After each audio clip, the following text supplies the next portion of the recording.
ওইটা একাডেমিক সেকশনের উপরে উপরে পড়ছে, প্লেন অক্ষত অবস্থায় ছিল ভাই, কেউ জানি না ভাই।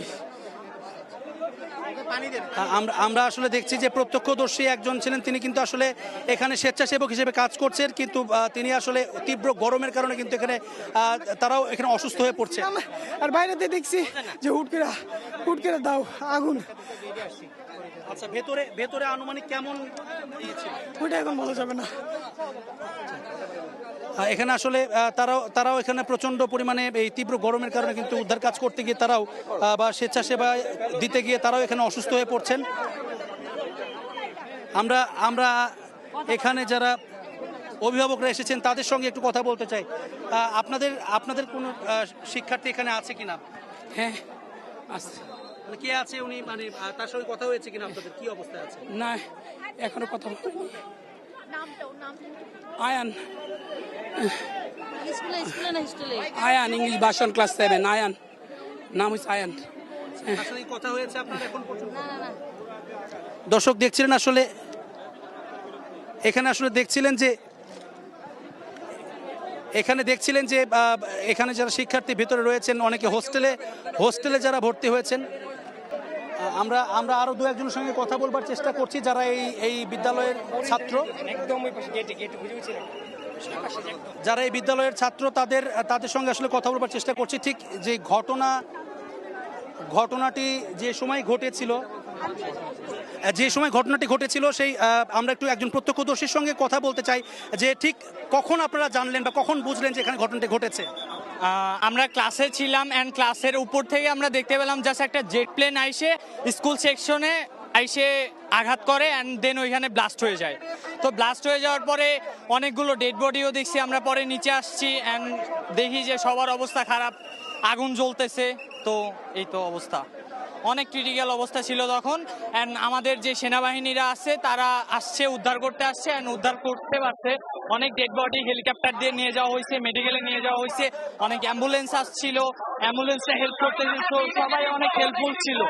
এই তো দর্শক, যেমনটি আসলে আমরা শুনছিলাম যে এই প্রত্যক্ষদর্শী একজন জানাচ্ছিলেন যে আসলে হতাহতের সংখ্যা কিন্তু আসলে বেশ বড়। সেই সংখ্যাটি হয়তো এখনো নিশ্চিত করে আমরা বলতে পারছি না, তবে সেটি নিঃসন্দেহে সেই সংখ্যাটি কিন্তু বেশ বড়। আপনারা সেই সময় কি ক্লাসে ছিলেন? হ্যাঁ, আমরা ক্লাসে ছিলাম, ক্লাসে শেষ সময় ছিল অ্যান্ড আমরা ক্লাস থেকে অনেক বড় একটা বিকট শব্দ শুনি অ্যান্ড শব্দ শোনার পরে আমরা জাস্ট উপর থেকে দেখি যে এমন একটা অবস্থা, জাস্ট জেট প্লেনটা এসে আঘাত হানে অ্যান্ড ব্লাস্ট হয়ে যায়। দর্শক, আসলে যেই প্রত্যক্ষদর্শীর সঙ্গে আমরা কথা বলছিলাম, একজন শিক্ষার্থী, তিনি বলছিলেন যেটি যে এই যে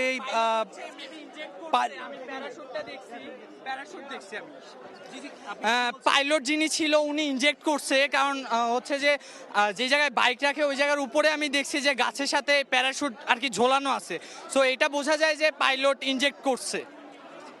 দর্শক, আমরা প্রত্যক্ষদর্শীর বরাতে যেটি জানতে পারলাম এই মুহূর্তে, একটি যেই তথ্যটি এটি একেবারে নতুন, সেটি হচ্ছে একটি প্যারাশুট কিন্তু তিনি দেখতে পেয়েছেন। যেই শিক্ষার্থীরা ক্লাস চলছিল, বিকট শব্দে তিনি যখন বাইরে আসবার পরে দেখেন তিনি যে এই ভবনের সামনে বিমানটিতে আগুন ধরে গেছে এবং সেটি বিস্ফোরণ হয়েছে। এবং সেই সময় যেই গাছটি ছিল সেই গ্যারেজের কাছে, সেই গ্যারেজের গাছের উপরে সেই প্রত্যক্ষদর্শী যেটি বলছেন যে এই গাছের উপরে একটি প্যারাশুট সেটি দেখতে পেয়েছেন। অর্থাৎ প্যারাশুট, আপনারা কিন্তু জানেন যে এই ধরনের বিমানে কিন্তু এই আপৎকালীন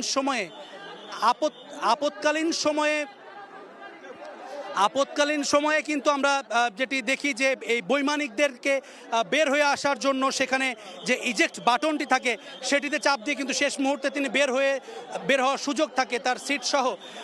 এবং এই প্রত্যক্ষদর্শীর বরাতে যেটি বোঝা যাচ্ছে, যেহেতু প্যারাশুট দেখা গেছে, আসলে সেই সম্ভাবনাটি কিন্তু তৈরি হয়েছে। অর্থাৎ আইএসপিআর থেকে যেটি বলা হয়েছে যে এই বৈমানিককে খোঁজ তারা পাননি, আসলে সেই বিষয়টি হয়তো আমরা দ্রুতই জানতে পারবো। তার খোঁজ হয়তো পাওয়া যেতে পারে, তিনি আসলে অক্ষত আছেন কিনা, আহত হয়েছেন কিনা, বা তার অবস্থার কি, সেটি হয়তো আমরা দ্রুতই আপনাদেরকে জানাতে পারবো।